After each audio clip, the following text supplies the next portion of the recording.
Kaum muslimin, untuk membangun kekuatan yang utuh, kita harus banyak belajar tentang pengorbanan keluarga Ibrahim alaihissalam, pengorbanan 3 insan teladan yang diabadikan Allah dalam pelaksanaan ibadah haji, pengorbanan yang diperagakan setiap tahun sekali oleh jutaan insan yang datang dari berbagai penjuru dunia. Konon, setelah lama Nabi Ibrahim alaihissalam merindukan kehadiran seorang anak di tengah-tengah keluarganya, sementara Sarah istrinya sudah semakin tua dan tidak lagi bisa diarahkan untuk mendapatkan keturunan, maka atas anjuran Sarah, Ibrahim pun menikah dengan budaknya Siti Hajar, yang kemudian dari perkawinannya itulah lahirlah seorang putra yang diberi nama Ismail alaihissalam. Beberapa tahun kemudian si anak itu sedang asik-asiknya dalam pangkuan dan kasih sayang kedua orang tuanya. Di saat Nabi Ibrahim masih merasakan kenikmatan menimang anaknya, tiba-tiba datang perintah agar anaknya yang cuma satu-satunya itu harus dibawa pergi jauh bersama ibunya. Sungguh, kalau itu bukan karena perintah Allah Subhanahu wa Ta'ala, hati siapa yang tega yang membawa anaknya jauh-jauh dan sekaligus membiarkan mereka di sana. Sepuas-puasnya singa tidak pernah menerkam anaknya, apalagi sebagai manusia. Sungguh suatu tugas yang sangat berat, tapi karena itu perintah Allah Subhanahu wa Ta'ala, maka Nabi Ibrahim alaihissalam tidak ada yang tidak bisa dilaksanakan. Maka Ibrahim pun membawa anak istrinya dengan perasaan yang haru, yang amat dalam, namun tetap pasrah kepada keputusan Allah Subhanahu wa Ta'ala. Setelah tiba di lembah gersang, di tengah bukit batu yang mencekam, kedua insan yang tidak berdaya itu mesti ditinggalkan. Anak kecil yang belum patut memikul beban itu harus menerima ujian bersama ibunya, ditinggalkan di lembah sunyi yang tidak berpenghuni. Di sana tidak ada satu pohon pun yang tumbuh, apalagi buah-buahan. Di sana tidak ada air setetes pun yang mengalir, apalagi sumber air. Kemana Hajar mencari makanan apabila kehabisan bekal? Kepada siapa dia mengadu bila ada musibah datang? Di sana Nabi Ibrahim alaihissalam tidak buatkan pondok untuk tempat berteduh. Di sana tidak ada tetangga untuk dimintai bantuan. Di sana Nabi Ibrahim alaihissalam melepaskan kedua insan yang tidak berdaya itu kepada kehendak Allah Subhanahu wa Ta'ala. Dengan perasaan yang amat memilukan dan rasa duka yang amat mendalam, Ibrahim alaihissalam melangkah perlahan-lahan meninggalkan dua insan yang sangat dicintainya itu. Dia tinggalkan keduanya dalam tangisan yang amat mengharukan. Makin jauh tangisan itu makin sahih terdengar, akhirnya hilang di telan sirna padang pasir yang memilukan.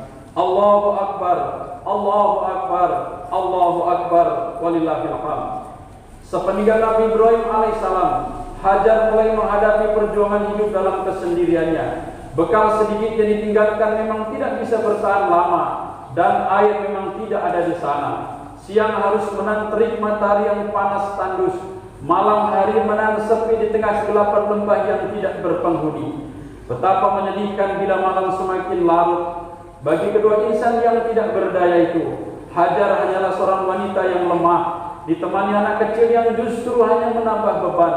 Bila di kegelapan itu tiba, dipeluknya Ismail erat-erat, dia hanya bisa melepaskan keharuannya dengan menangis dan terus menangis, sehingga badannya semakin lemah. Akhirnya tertidur lelap di bawah pelukan alam padang yang tandus, dalam naungan dan rahmat Allah yang Maha Penyayang, Berhari-hari keadaan itu begitu terus, dan makin hari semakin memilukan. Anak menangis kehausan, air susu ibu kering di bawah kegersangan padang pasir, dan karena terlalu banyak menangis, maka tangisan itu makin hari makin tidak kedengaran. Suaranya parau, bibirnya kering. Akhirnya anak itu memperlihatkan tanda-tanda yang mengkhawatirkan, yakni tanda-tanda kematian. Hajar pasrah dan tawakal kepada Allah Subhanahu wa Ta'ala. Ia hanya mampu menangis dan terus menangis. Tanpa disadarinya, tetesan air matanya jatuh tepat mengenai bibir anaknya.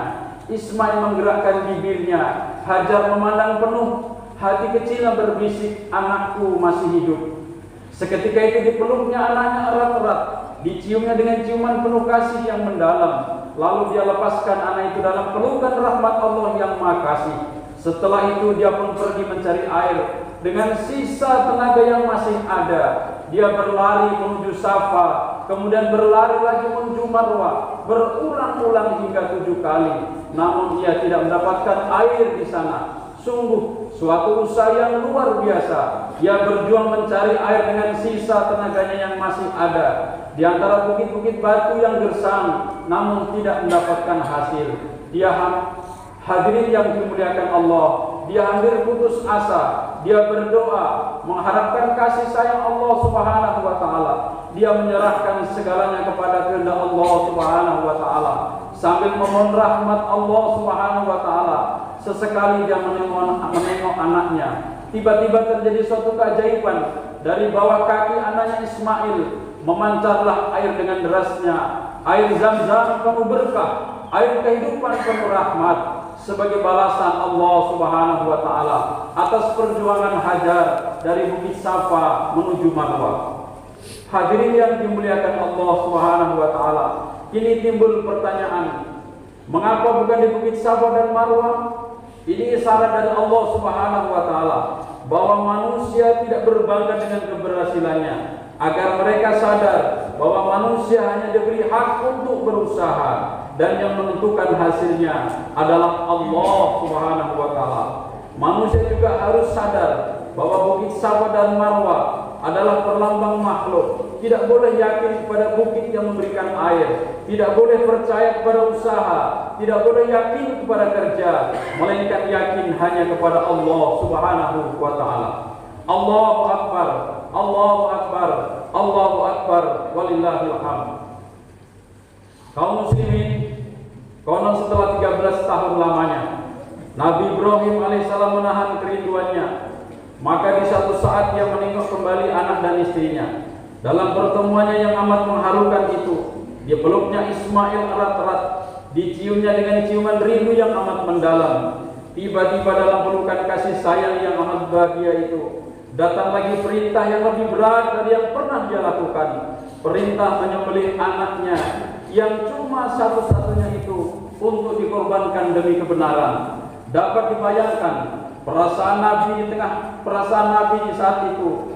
Dulu di saat anaknya masih hangat dalam pelukannya, dia diberitakan untuk meninggalkannya di bukit yang batu. Kini setelah 13 tahun menahan rindu, setelah kehangatan itu baru diambilnya, diberitakan lagi untuk menyembelih anaknya. Anaknya yang cuma satu-satunya itu harus disembelih dengan tangannya sendiri. Dan ini adalah perintah Allah Subhanahu wa taala untuk memberikan tarbiyah, untuk memberikan pendidikan kepada Ibrahim alaihissalam, untuk memberikan pelajaran yang besar bahwa mencintai makhluk tidak akan menambah kemesraan dan kebahagiaan yang hakiki. Cinta anak adalah cinta palsu.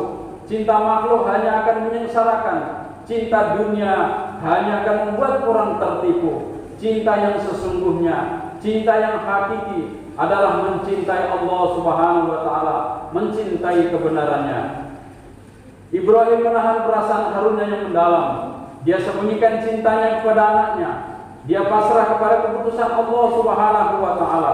Dia tawakal penuh kepada kodrat Allah Subhanahu wa taala. Dia yakin bahwa di balik perintah Allah Subhanahu wa taala pasti ada kejayaan. Maka di sebuah pelosok lembah Mina yang sepi, dia memanggil anaknya untuk mengabarkan perintah ini kepadanya. Ismail pun datang menghadap. Ibrahim hanya bisa menatap wajah anaknya dari ujung kepala hingga ke ujung kaki. Dia memandang dengan perasaan yang sulit untuk dikatakan. Dia sembunyikan perasaan cintanya yang membara. Dia menahan perasaan yang bergejolak di jiwanya untuk mentaati Allah Subhanahu wa taala. Sejenak dia hampir tidak kuasa membuka mulutnya, namun dengan kekuatan jiwa kesatrianya, sambil menyerah kepada kehendak Allah Subhanahu wa taala yang maha rahim itu, ia pun berkata, "Ya bunayya, ini arafil manat anna asbahuha fanzur madza tara." Wahai anakku, sesungguhnya aku bermimpi bahwa aku diperintahkan menyembelih engkau. Bagaimana pendapatmu? Al-Quran surat Asy-Syafaat ayat 102. Kata-kata itu begitu cepat diucapkannya agar tidak didengar oleh telinganya sendiri. Setelah itu ia membisu. Ia takut gejolak batinnya. ia takut cintanya Ismail akan mengalahkan taatnya kepada Allah Subhanahu wa taala. Ia tidak mampu menatap wajah anaknya. Ismail memandang ayahnya, ia memahami gejolak batin ayahnya, ia berusaha memberikan ketenangan ke dalam jiwa ayahnya. Lalu dengan mantap ia berkata, "Ya abatif al matu maru satajiduni insyaallah minas sabirin." Wahai ayahku, laksanakan apa yang diperintahkan Allah Subhanahu wa taala. Mudah-mudahan ayah menjumpai aku tergolong orang-orang yang sabar. Allahu akbar, Allahu akbar, Allahu akbar. Jawaban yang luar biasa dari seorang anak yang tidak pernah dibesarkan ayahnya. Sungguh adegan yang amat mencekam, tapi saya sangat mengharukan. Seorang anak bukan saja mengatakan siap dikorbankan, melainkan justru membesarkan jiwa ayahnya.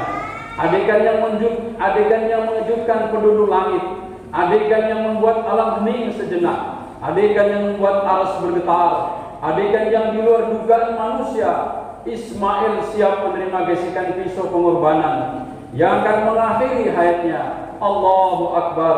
Betapa besar jiwa Ismail alaihissalam, betapa mengharukan ayahnya jawaban tersebut, sekaligus sebagai pendorong bagi seorang ayah untuk segera melaksanakan perintah Allah. Bahkan ada riwayat yang menyebutkan Ismail masih sempat berpesan kepada ayahnya, "Wahai ayahku, ikatlah kedua tanganku erat-erat agar aku tidak bisa bergerak sehingga mengganggu ayah. Hadapkan wajahku ke tanah agar ayah tidak terharu memandangku sehingga timbul kasih sayang ayah kepadaku. Jagalah pakaianmu ayah dari percikan darahku agar ibu tidak bersedih melihatnya. Asahlah baik-baik pisaumu wahai ayah agar berlalu cepat di leherku. Bawalah pakaianku ini kepada ibuku sebagai kenang-kenangan untuknya dan sampaikan salamku padanya agar ibu tetap bersabar menjalankan perintah Allah. Jangan beritahukan kepadanya sebagaimana ayah mengikat dan menyembelih aku agar ibu tidak bertambah sedih. Untuk sementara waktu, janganlah ada anak-anak sebayaku yang mendatangi ibuku agar dia tidak teringat padaku sehingga dia bersedih dan bersusah hati." Allahu Akbar. Sungguh mengagumkan. Tidak ada seorang manusia yang dapat membayangkan percakapan yang sangat bersahabat dan mengharukan ini. Dua insan yang saling mencintai akan melakukan pengorbanan yang agung. Yang satu bertugas menyembelih dan yang lain siap untuk disembelih. Sungguh suatu adegan yang amat mencekam dan sangat mengharukan. Allahu Akbar, Allahu Akbar, Allahu Akbar, walillahil hamd. Setelah nyata kedua insan ini akan melakukan pengorbanan, rahmat dan kudrat Allah turun bersama dengan seekor gibas yang berarti Ismail tidak jadi dikorbankan karena memang Allah Subhanahu wa taala tidak menghendakinya. Allah hanya ingin menguji ketaatan Ibrahim alaihissalam, dan setelah ketaatan itu nampak, maka Allah Subhanahu wa taala menggantinya dengan seekor gibas sebagai tebusan darah Ismail alaihissalam. Maka barang siapa yang berkorban di hari raya Idul Adha ini, itu berarti dia turut serta menebus darah Ismail, menebus pengorbanan yang agung. Allahu Akbar, walillahil hamd.